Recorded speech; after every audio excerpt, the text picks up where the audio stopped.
পদ্মজা ইলমা বেহেরোজ। আসসালামু আলাইকুম। আমি মরিয়ম আক্তার আপনাদেরকে পদ্মজা উপন্যাসটি এখন পড়ে শোনাবো। পর্ব 32।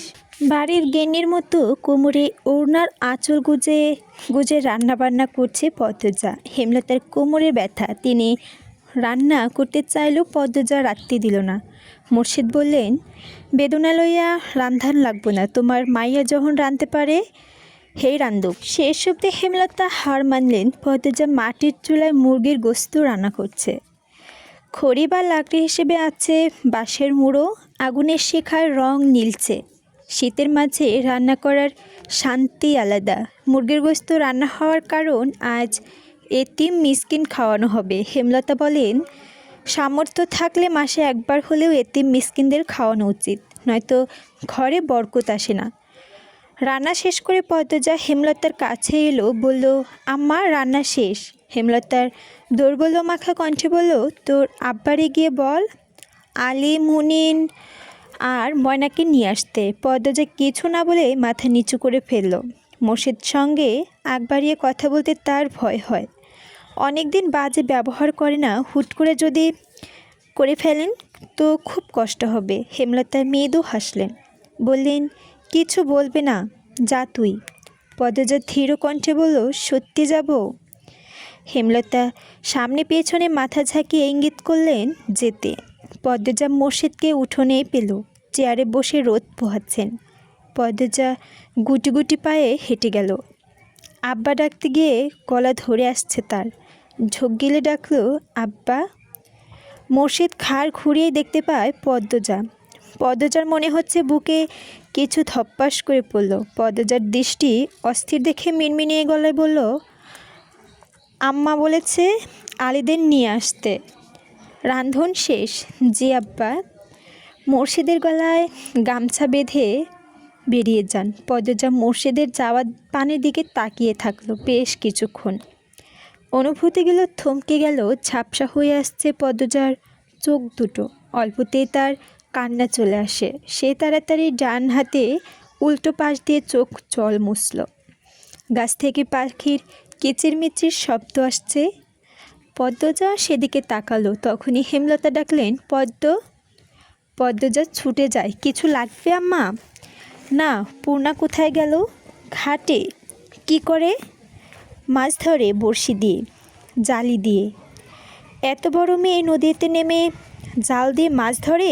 কি মনে করে যেন আবার মেনে নিলেন। আচ্ছা থাক, তুই আয়, বস আমার পাশে।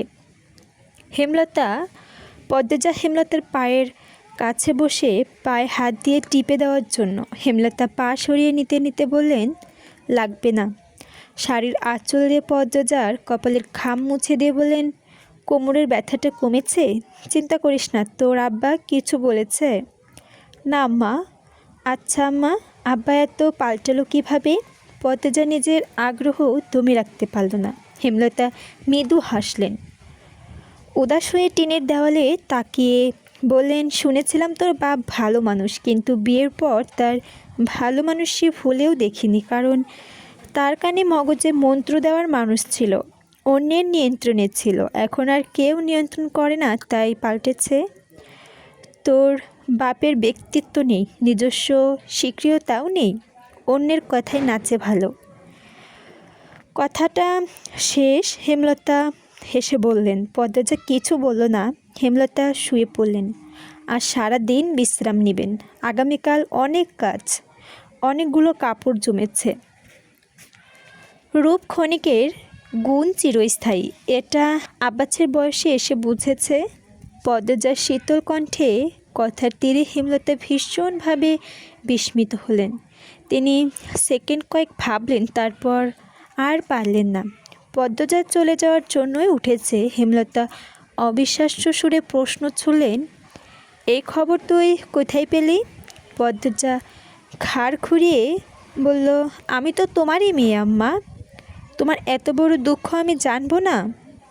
পদ্মজা চলে গেল, পেছনে রেখে গেল হেমলতার অবিশ্বাস্য চাহনি। বিকেলবেলা হেমলতা ঘর থেকে বের হলেন।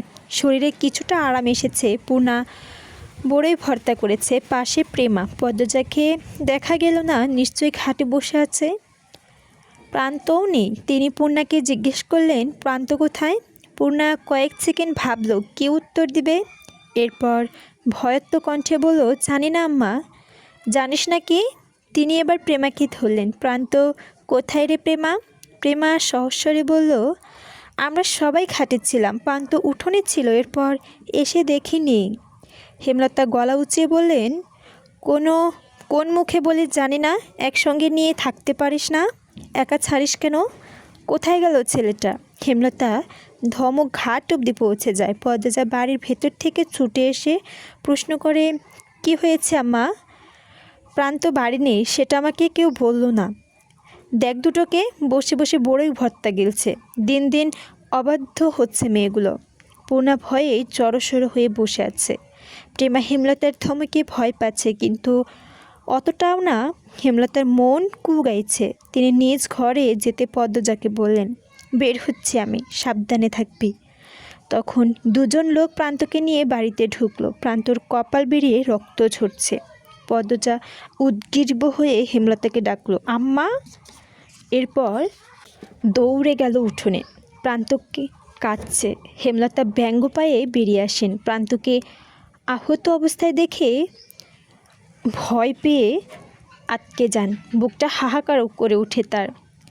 ছুটে গিয়ে প্রান্তকে দুই হাত দিয়ে জড়িয়ে ধরে লোক দুটোকে জিজ্ঞেস করে, আমার ছেলেটার কি হয়েছে?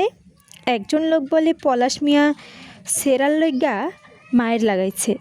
হেই সেরায় পথ থেকে ইট মাইরা কপালটা ফাইটটা গেছে। মোর্শেদ লাহারি ঘরের সামনে গাছ কাটছিলেন। চেঁচামেচি শুনে চলে আসেন। প্রান্তকে এমন অবস্থা দেখে লোক দুটোকে তেজ নিয়ে বললেন, কোন কুত্তার বাচ্চা আমার ছেলেটাকে মারছে? তোর বন্দি ছাড়ার এত বড় সাহস? মোর্শেদের উত্তরে অপেক্ষা না করে প্রান্তকে নিয়ে ছুটে চলে যায় বাজারে। হেমলতা রয়ে গেলেন বাড়িতে। বাজারে আজ হাট বসেছে। মোর্শেদ হেমলতাকে নির্দেশ করার সঙ্গে সঙ্গে যেতে। বাড়ি থেকে হেমলতা হাসপাস করছে। প্রান্ত একা বড় হয়েছে। কত রকম আঘাত পেয়েছে, কেউ ছিল না দেখার। সব সময় মিনমিনিয়ে কেঁদেছে। এমন বাচ্চা ছেলে এত বড় আঘাত পেয়ে চেঁচিয়ে কাঁদার কথা। কষ্ট তো আর কম পায়নি, দাঁতে দাঁত চেপে সহ্য করেছে। হেমলতার ভীষণ কষ্ট হচ্ছে। পদ্মজা ঘরে লুকিয়ে কাঁদছে। পূর্ণা প্রেমা বাইরে বারবার ওকে দিয়ে দেখছে তার আব্বা প্রান্তকে নিয়ে ফিরল কিনা। দেখতে দেখতে চলে এলো মেট্রিক পরীক্ষা। কেন্দ্রীয় শহরে যেতে লাগে 6 ঘন্টা। বাড়ি থেকে দেওয়া সম্ভব না। এদিকে কেন্দ্রের পাশেই মুর্শিদের মামার বাড়ি। মামা নেই, তবে মামাতো ভাইয়েরা আছে। কথাবার্তা বলে সেখানেই 1.5 মাসের জন্য হেমলতা আর পদ্মজা উঠল। মুর্শিদের বাকি 2 মেয়ে আর পদ্মকে নিয়ে বাড়িতেই রয়ে গেছেন। হেমলতা পদ্মজাকে নিয়ে আসার পূর্বে নিজে এসে দেখেছেন পরিবেশটা কেমন। মোর্শেদের 2 মামাতো ভাইয়ের মধ্যে একজন রাজধানীতে থাকে, আরেকজনের বয়স হয়তো বা অনেক হয়েছে। ছেলে মেয়েদের বিয়ে দিয়ে বউ নিয়ে একাই থাকেন। ছেলেরা শহরে চাকরি করে। পদ্মজার জন্য উপযুক্ত স্থান। তাই আর অমত করলেন না। মোর্শেদ যে ভাইটির বাড়িতে আছেন তার নাম আকবর হোসেন। বয়স 60-এর বেশি, তবে আকবর হোসেন স্ত্রী জয়নাবের বয়স খুব কম, হেমলতার বয়সী। হেমলতা আকবর সাহেবের ভাইজান বলে সম্বোধন করেন। দালাল বাড়ি, বেশিরভাগ সময় বিদ্যুৎ থাকে, ফলে পদ্মজার মন দিয়ে পড়তে পারছে। পরীক্ষাও ভালো করে দিচ্ছে। হেমলতা অবশ্য আকবর হোসেনের চোখে চোখ রেখেছেন। হেমলতা শীত প্রকৃতির লোক, তবে বিশ্বাসী। রাতে খাবার আকবর হোসেনের সঙ্গেই খেতে হয়। হেমলতা 1.5 মাস খাওয়ার খরচ নিয়ে এসেছেন। আকবর হোসেন কিছুতেই আলাদা রাখতে দিচ্ছেন না। এভাবে অন্যের বোঝা হয়ে হেমলতার আত্মসম্মানে লাগে। তিনি কথায় কথায় জানতে পারলেন আকবর হোসেন এবং জয়নাবের নকশিকাঁথা খুব পছন্দ। তাই তিনি কিছুদিন যাবৎ নকশিকাঁথা সেলাই করছেন। যতক্ষণ পদ্মজা পরীক্ষা দেয় ততক্ষণ হেমলতা কেন্দ্রের বাইরে কোথাও বসে বা দাঁড়িয়ে অপেক্ষা করেন। অনেক রাত অবধি পদ্মজা পড়ে। আজ অনেকক্ষণ ধরে কী যেন ভাবছে। হেমলতা ব্যাপারটা খেয়াল করে পদ্মজার পাশে গিয়ে বসে জিজ্ঞেস করল, কী ভাবছিস? পদ্মজা এক নজর হেমলতাকে দেখে চোখ ফিরিয়ে নিল। হেমলতা তাকিয়ে রইল জানালার দিকে। পদ্মজা দ্বিধা নিয়ে বলল, রাগ করবে না তো? হেমলতা পদ্মজাকে পরখ করে নিলেন, বললেন, কী জানতে চাস? পদ্মজা এদিক ওদিক চোখ বুলায়, কীভাবে শুরু করবে বুঝে উঠতে পারছে না। 2 মিনিট পর নীরব ভেঙে বলল, দুপুর থেকে আমার খুব জানতে ইচ্ছে করছে, হানিফ মামাকে কে মারলো? তোমার সঙ্গে মামার কি কথা হয়েছিল?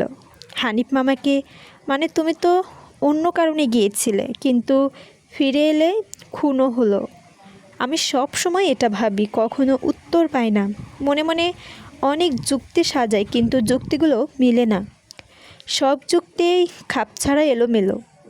কাল পরীক্ষা, আর আজ এসব ভেবে সময় নষ্ট করছিস? হেমলতার কণ্ঠ স্বাভাবিক, তবু পদ্মজা ভয় পেল না।